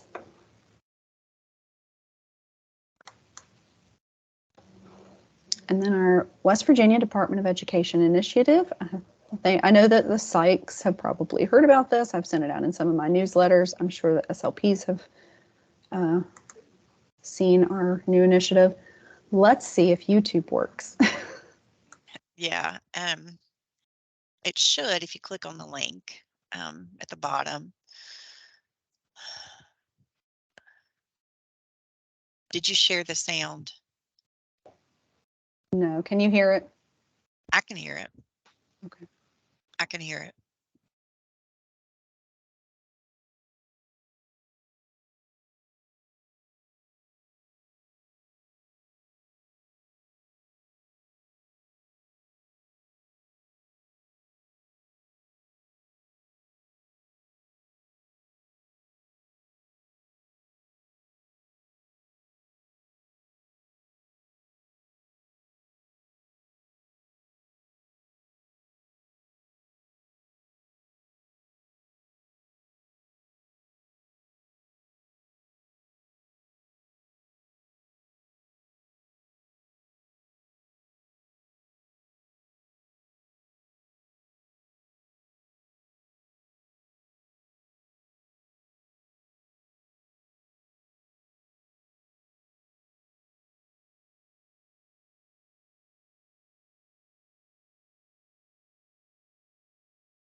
It helps if I unmute. Thank you. You're good. You're good. Um, uh, so yeah, Ready, Read, Write, new initiative. I'm really excited about it. I am too. And, SLPs have been asking me for a while now, what is our role going to be in working with students with dyslexia? And I'm hoping that after hearing what we've talked about this morning, you'll understand that one piece of your role is going to be the evaluation process, the assessment process, and the collaboration with the team, including the school psychologist. And these are just, we had a summer institute a couple of years ago, and in 2021, and the office, it was then the Office of Early and Elementary Learning, did some science of reading trainings. These are all 1 hour trainings, and these are the ones that are listed are the ones that are um, based on the big five, or the five components of science of reading.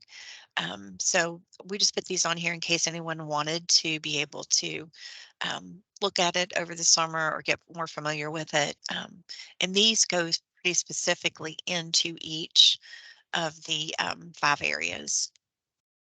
And on the next slide, And it looks like we do have a question. oh, So okay, Robin said, who treats dyslexia in the schools? So dyslexia and other specific reading or specific learning disabilities in reading, it all comes back to a structured literacy approach, which is essentially, and I can go find a link for that. It's from the International Dyslexia Association, and it's a structured literacy approach that focuses on how to teach really the big five reading areas with a pretty heavy focus on phonics and phonemic awareness. So there are many, many, many curriculums that have a structured literacy approach. The big ones, the ones that I think most people know, are like Wilson and Orton Gillingham. And so we don't approve or disapprove like any particular curriculum as long as it hits those areas, um, because we are just focusing on the structured literacy approach. We're not trying to promote a brand of any sort, which is kind of what those are, a brand. Um, so it is a structured literacy approach, and so that is typically going to be done between special education teachers who are going to get trained and have been trained on the structured literacy approach and the science of reading. At the MTSS level, the tier 2 and tier 3 level, it's going to be reading interventionists and reading specialists. And then Leanne, you can talk on any of the interventions that, how SLPs may fit into that. sure. One of the things to remember is that we're looking at, excuse me, trying to identify these students early. And we're usually the first line of defense as far as that's concerned. We're usually the ones who start working with those students in preschool or kindergarten, not identifying them as having dyslexia, but identifying them with a speech sound disorder that could potentially indicate some phonemic awareness issues, and also language. Um, and the components of language with receptive expressive language, with phonology and that kind of thing. So typically, while we're working with those students, we can incorporate some activities like phonemic awareness activities and that kind of thing to start to see how modifiable they are and to gather data. Our data will be very useful in trying to determine when they need to be evaluated for um, a specific learning disability. So just think about SLPs working with what we always work with, sounds and language. And those pieces are what we're going to supplement and collaborate with. I think it's smart for us to collaborate with the reading teachers or learning SLD teachers when the time comes for them to be in those places as well, to make sure that you're generalizing all the skills that are being taught. I think if you look at ASHA, ASHA has some really good articles about our role in dyslexia and specific learning disabilities, and we'll be doing more training on it as well. We have a project in collaboration with the West Virginia Speech and Hearing Association and Marshall University. And we're going to be planning some trainings and giving some directions as far as speech pathologists doing intervention and that kind of thing are concerned. So, I'm really excited about it. This is in our skill set. It's in our wheelhouse. It's not something we have to learn new. It's something we already do. So, Yeah, and that's a big piece of this. And Robin also said, so this is not happening at this time. This will be rolled out in the future. And I think she was referring to that structured literacy approach. So I say all of that in kind of hypothetical terms, not because it's not happening, because it's happening at different levels in every school. So I'm working on our dyslexia team that's here at the State Department that's helping to pick out the approved dyslexia screeners that are going to be required due to HB 3035 whenever it goes into effect this summer. And so that's going to be a requirement that comes out of this, but it's not going to, we're not going to be reinventing the wheel with that. A lot of the benchmarks that we already do are looking at, they have all the components to be a dyslexia screener anyway, but a lot of schools and reading specialists in particular, I actually had to, because I'm on that team, I looked up the classes that reading specialists have to have. And a lot of them are already, it's hitting on all of the big pieces of structured literacy and the science of reading. So they already know this. This is nothing that's new to them. A lot of schools utilize Wilson, they utilize Orton Gillingham, they utilize another structured literacy curriculum.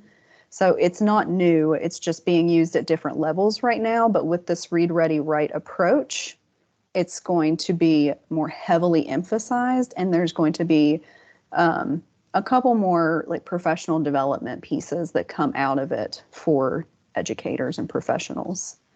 And we do not have the list of possible screeners yet. I think that that's supposed to come out next week. I think it's our Office of Teaching and Learning. I think it's next week that it'll actually be up on the website of the approved screeners.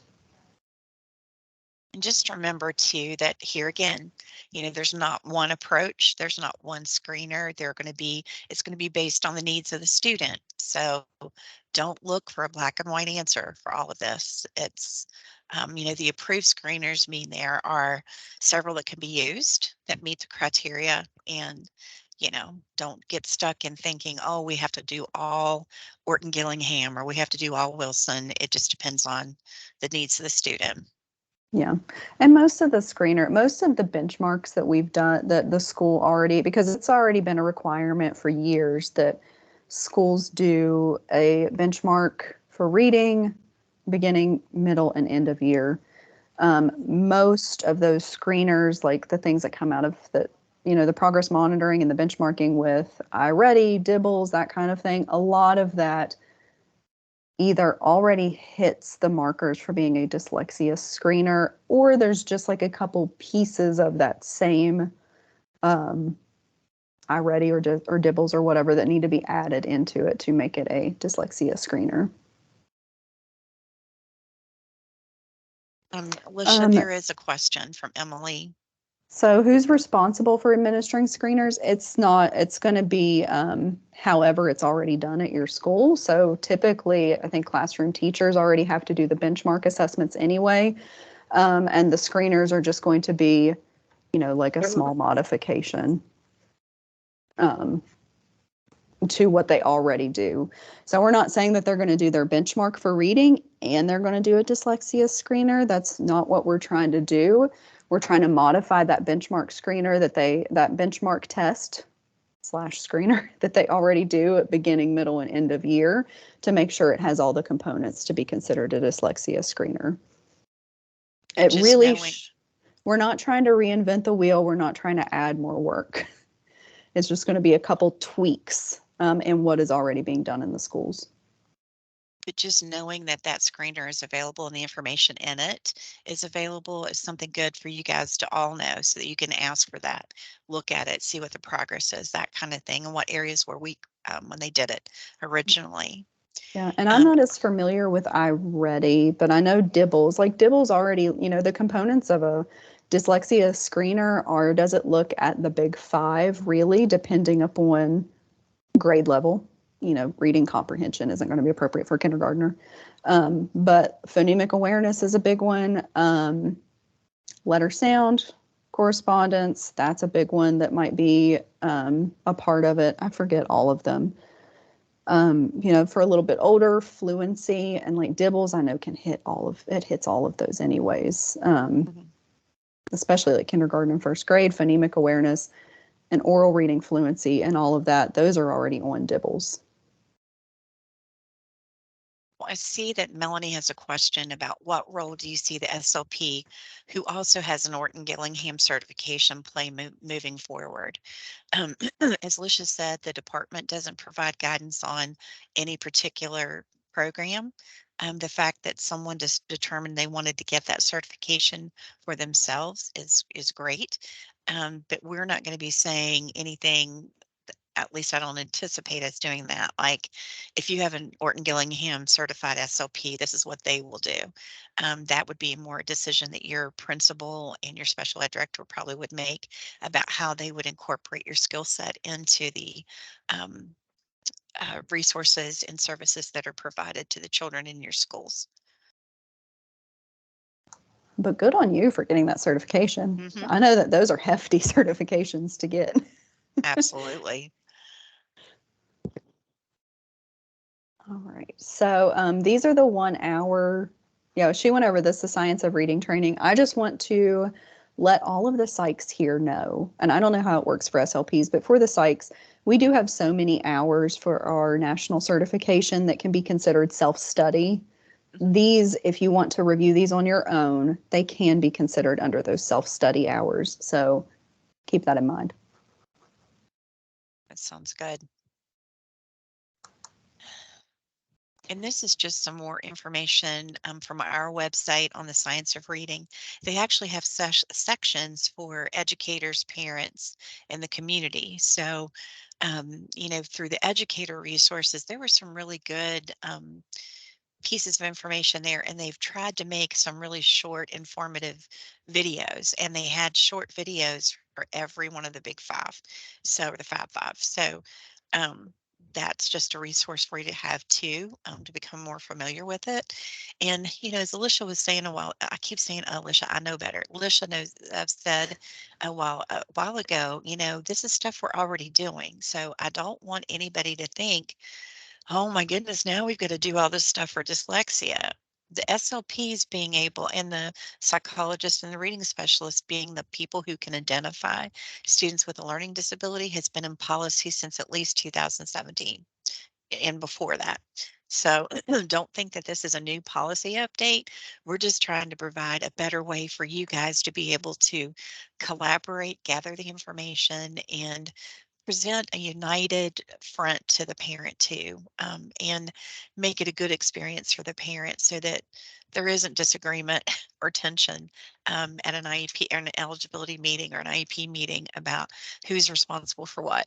Kind of get that settled beforehand. But I think you can kind of tell too that thinking about our skill sets and knowing what the other person brings to the table, it's going to be pretty easy to divide the way we do things. And I think now, because we have just a couple of minutes, I really would like to see what you guys think would be one thing that you could take away from today's training. Um, and be honest, but just in the chat box, if you don't mind, just put one thing that you're going to take away or one thing that you want to try as part of the collaboration that can be done. Because I think if you just make the first step, you're going to see that it's going to make things much easier. And let's see what you've learned. The thing I like about doing this too is usually when I do this with SLPs, they come up with ideas I hadn't even considered at all. So I love seeing things that they come up with. So we've got Discuss discussed training. training with school Mhm. psychologists. Yeah, I think that'd be a big one. Sharing evaluation data before the meeting regarding the phonemic components. Working with the school psychologist to cross-reference our standard evaluation battery. I think that's a great idea too, and sharing test results. The repetitive testing is a big one. That's a big one. I know that I'm not sure how it is for the CTOP, but I know that some of the tests that we do is with a psychologist. I don't think it's the same for the CTOP. We can't do the same test within, like a cognitive test is once per year. We Mhm. can't, that we can do that one. Like a whisk can only be done once a year. Sure. I love all Patty? these. Yeah, I love the collaboration's important throughout the entire process. You're definitely right. And I think the more you can do that, the more you'll see it's not going to make your work more or harder. It's going to make it easier. that's really the hope. The hope Yeah. is that we're not doing double duty and doing like, poor kid who doesn't need like 7 phonemic awareness tests. And he's getting better every time. I wonder why that. At that point, we're accidentally doing intervention for phonemic awareness. Well, how many of you guys think you might be able to use the Teams um, program to be able to do some of your collaboration and store some of your data? Reading interventionists, that's great too. Yeah, that's a big one, especially within the WVTSS framework. One of the components, and I'm not going to get into the weeds with it, is that even a student who is eligible for special education services can still receive that intervention. Um, and that's so much good intervention because that would mean that they've got both a special educator and they've got the reading interventionist simultaneously. So that is really like, I know it's a scheduling nightmare for schools, but it's really the ultimate thing that we can do for a kid with dyslexia. As we are going into schools that had low scores, special education scores on the general summative assessment, some of you may be aware that we've gone in for CSI ATS schools and looked at um, those kinds of things. And that actually is one of the questions we ask if the students with disabilities have the opportunity to get support from Title I or the reading specialist as well, because they should. And they should also get it from us as far as what we can offer. I've had so many SLPs tell me that we need to just teach the special ed teachers and the reading interventionists what we know about language, because that way we can just do what we want to do with our tick. And that's not how it works. We are specifically trained to do language therapy, and that phonology is a part of that language component. So we absolutely need to be involved and are a critical part of addressing language and literacy with students. So if you don't believe me, look it up on ASHA. And Angie said that it would be helpful to have guidance on when it would be appropriate to request a language eval with an initial evaluation for suspected SLD. School psychs are at SAT meetings where initial referrals are generally made, but SLPs are not. So that's guidance that, I mean, I would love to have. Mhm. And Leanne, I don't know if that would be something that they should talk with their SLP about, or if there's guidance for that already. Um, there really isn't, but we could add some to the SLP guidance document, but I wonder about adding some to the SLD guidance document as well. We'll look at that. That is a good idea. Just remember, though, that usually they're not going to check someone for a learning disability until they're second or third grade. We might be seeing students in preschool or kindergarten who eventually will have that SLD, and we're not saying wait till they fail. It's just it's not appropriate to test them earlier. But while we're doing that supportive instruction with the phonemic awareness and language skills, like I said, that's all data that we can give to the team to look at and say, this is what we've accomplished with them. These are their weaknesses that they had before. This is what they have now. That's all valuable information. And so And I waiting think for the that's, students for SLPs till their second grade is not appropriate if they meet the eligibility criteria for speech and language. yeah, so Sorry. it seems like it would be less, depending upon their age and how much intervention they've had, it might be less of requesting the language evaluation unless they're younger.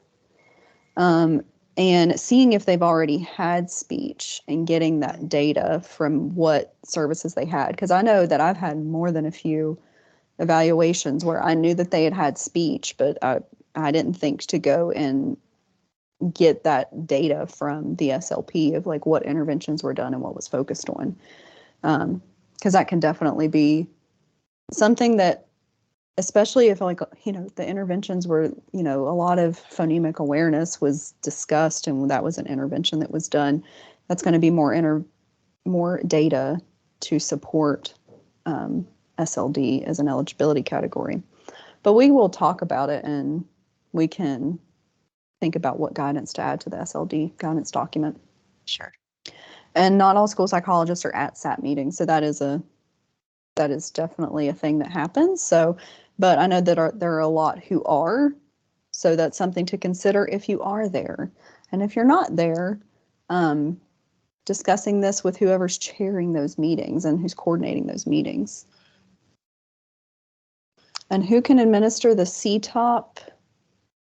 I think that any of those, I think that a reading specialist, school psychologist, and SLP can administer a CTOP. I think it's considered a Class B,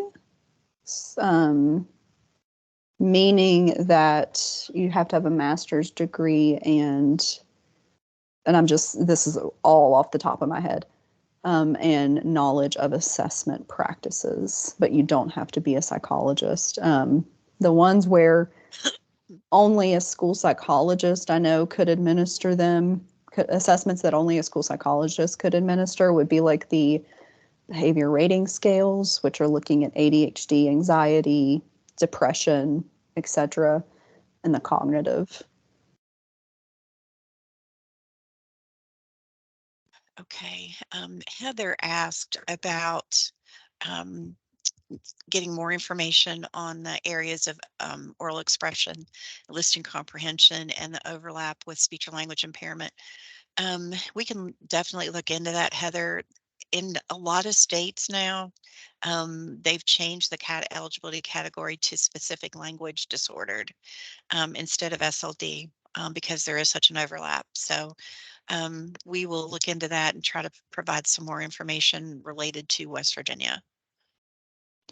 And then we've got teachers have reached out to the SAC coordinator to ask how speech is supporting reading for speech-only students. Can we loop the psych in during our IEP meetings for collaboration? I think you definitely can.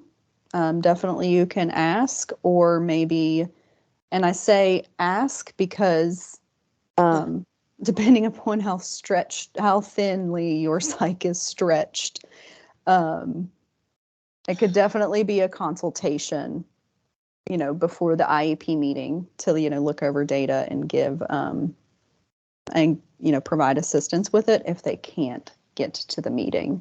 But yeah, I would definitely ask and, try to loop your psychs in. It's never going to hurt to try to loop them in. I just want to be very upfront about the fact that, if we've got 6 or 7 schools that we're itinerant at, it can be a little chaotic. And I just want to address that the SAT coordinator is questioning how speech can support reading. That's an issue that we need to do better PR for. Because, so many of the teachers and principals and even special ed directors think that all SLPs do is SNR. So with the fact sheets that we're updating, it has on there that we do work with reading and written language, those kinds of things, oral expression. So I think just doing a better job of letting people know what our skill set is and what we actually work on. And just remember, this has all been going on in other states for years. It's just now getting to West Virginia. And so there are going to be some growing pains. There are going to be some things that we need that we don't have right now, but we're hoping through the collaborations and support we'll be getting from the partnerships that we have that it's going to go as well as it can go. But we definitely want any suggestions or any issues that you've run into, please let us know about that because we don't know unless you tell us. Yeah, definitely. Definitely, because we try to think of everything whenever we're going over this stuff, but we're not in the thick of it. We're not in the field anymore. So, we don't know every single thing that's going on, and we need you to tell us.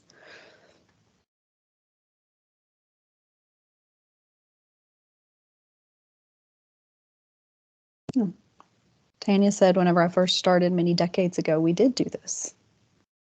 So isn't it fun how everything loops back around? It is. Except 3Qing and whole word.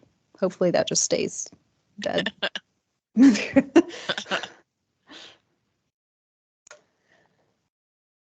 How do we anticipate service times to be affected for SLPs who are providing intervention piece?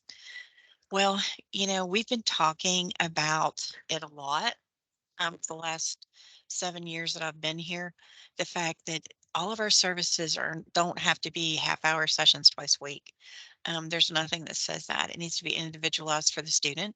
For some students, you may be doing some direct intervention during your therapy session. For other students, you might be doing a steps stimulation where you go into a kindergarten classroom and do a lesson with the whole group.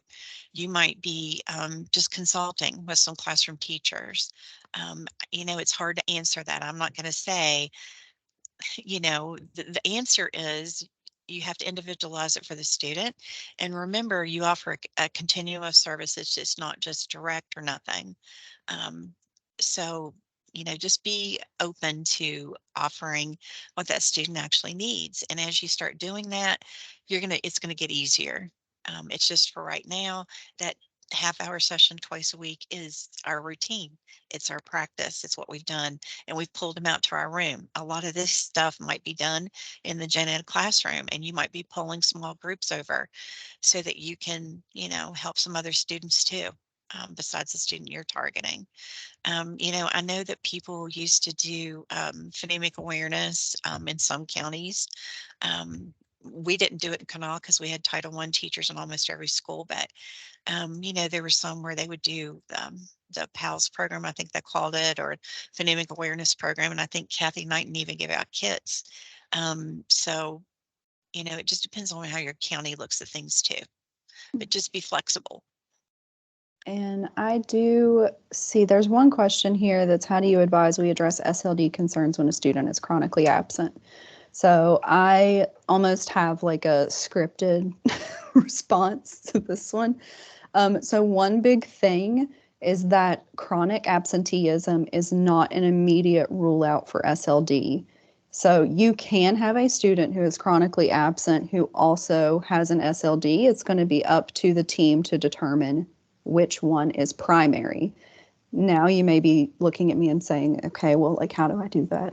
And one of the best ways that I've seen to do that is at that tier 2, tier 3 intervention level.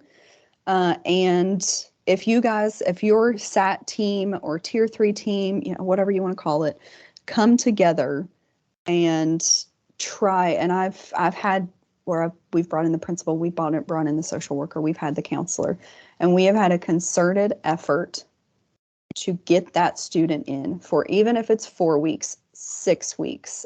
We have laid it out on the table for the parents that this is what we're doing. This is what we're trying to determine if we can refer for special ed, but we cannot do that unless this kid is here. And we set out a goal, like we want the kid to be here for 90% of this 4 weeks, 6 weeks, whatever. And what we do is we compare the progress monitoring, because at this point, hopefully you're doing progress monitoring either weekly or biweekly, and we compare those data points from chronically absent times to once we've gotten more consistent attendance. If you see a difference, if you see that during that time whenever the student was there and it was having consistent attendance, that their scores start to go up, then you would have enough data to reasonably say that, okay, maybe we need to give intervention more time because it might be an absenteeism issue. If even with that, you've gotten the student there on time, but all of it seems to be about the same, it still seems to have plateaued in terms of growth, then it would be enough data to say, well, this might be a disability. And so we need to refer for special education evaluation. And some of the tools that will be in the SLD guidance document on data analysis using rate of improvement and gap analysis are going to be incredibly helpful at looking at kind of that before and after. But I have racked my brain. I have researched. I have looked everywhere to find a better system than that. But that is all that we can really find, because there are we don't want to put a cap on it. We don't want to put a limit. I know that, like, I think the state of Tennessee, it's like 22% or 23%. If it's more than that, you can't make them eligible for SLD. But we don't want to do that because we don't want to be so prescriptive that we stop looking at each individual student. We want to look at each individual student and see what's primarily impacting them. Lisha, I see that some people are having to leave because it's 11. Yes. So CEUs for Psychologist. You will get an email. I have everybody who has registered and who has actually come in for attendance. I will have your name and it should populate your email address. You will get an email, hopefully by tomorrow, that will have the evaluation link. And once you do that evaluation, you will get your certificate for NASP CPD. It will also be the same system if you are requesting a certificate of attendance. And for SLPs, there's a live link to the survey for the live presentation is in the chat. Kim Porter put it in. Kim, if you'll put it in one more time, that'd be great. And then if you are planning on watching the recording, you have, oh, this is the deadline for verification in the chat box. You have until May 20th to do that, 11:45. And then for anyone who's watching the recording, you have a deadline of May 31st at 11:45, and you have to use this QR code. I've had a bunch of people contact me saying, where's the link? It's, you're not using the link for the recording, you're using the QR code. Oh, I showed the QR codes up here. So here's our very nice Maya Angelou quote. Yeah, so QR links in the chat box for live presentations, QR code for the recording. I'm sorry, I thought I was moving the presentation along, evidently not. The reason I put the Maya Angelou quote in there, the SLPs hear it all the time, but here again, we've been operating the way we've always operated, but now that we know better, we can do better. We can collaborate, make the job easier for everybody, and still have a comprehensive evaluation that's going to help the student. And I think that is it. That is all that we have. You'll get a copy of the presentation that does have our contact information. And then we have some references. So it has been great. I hope everybody has a great rest of their day. If you have questions, just email me or Leanne. Thank you guys so much. We appreciate your attendance and look forward to collaboration in the future. Thank you.